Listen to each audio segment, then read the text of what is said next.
I'm Myra Shapiro. I'm on the board of Poets House, and I am happy to be here today to read two poems. But when I look around, I see empty tables that I cannot wait to see filled. And the tables sit in front of the windows that look out on the Hudson River, a beautiful sight.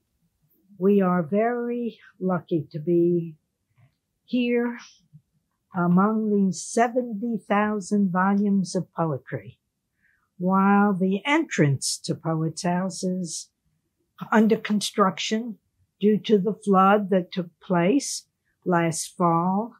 And it is a miraculous thing that the books were not harmed.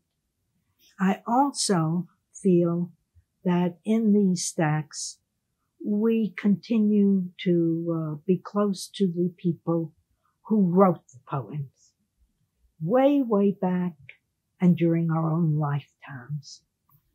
We're standing in front of Robert Bly's poems in our stacks. And he lives on because of Poets House, because that's how poetry is in our lives. It remains when we're gone. Robert died this past year during the week of Thanksgiving. He had been ill for a long time. But we have his poems right here. A poem that has meant a lot to me. He was a mentor of mine. He received an award from Poets House for his service to poetry. His service included building community, creating community, something called the Conference of the Great Mother and the New Father, which I attended for many years. And so when he received the award, the Elizabeth Gray Award from Poets House for service, I was so happy that he was here and we walked across the Brooklyn Bridge together. That is something I can't wait to see happen again. That's communal. Manhattan to Brooklyn across the bridge. He came, and this is a poem that stays with me that he wrote. It's called The Black Hen, H-E-N. The Black Hen. What we have loved is with us ever, ever, ever. So you are with me far into the past.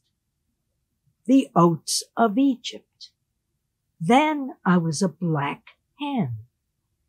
You were the grain of wheat I insisted on before I agreed to be born. I love that last line. Well, I love all the lines. The way he leaps. He was always called a leaping poet, his poetry, leaping poetry. The way it leaps to the last line that says, I agreed to be born. He chose consciously to make the life that helped so many of us make our lives. And I'm very grateful to him. Then I have a poem from my new book, When the World Walks Toward You. And the poem I want to read is also a poem of choice, my daughter choosing to marry a man from Argentina. And at their wedding, I read this poem I wrote for them that makes me feel good every time I read it, and of course, whenever I see them. Qué Dulce. There's magic in the air. November is turning into spring. Such enchantment must be love. Qué Dulce. The world is growing closer, holding two tongues nearer, ringing with the marriage of two hemispheres. Qué Dulce. Ariel and Judith, Judith and Ariel. The earth has touched the sky, wing and root, flight and foot. Qué Dulce. My father used to say, love is not a potato. He was waiting for dessert, and here it is. Qué Dulce, Qué Dulce. Here it is.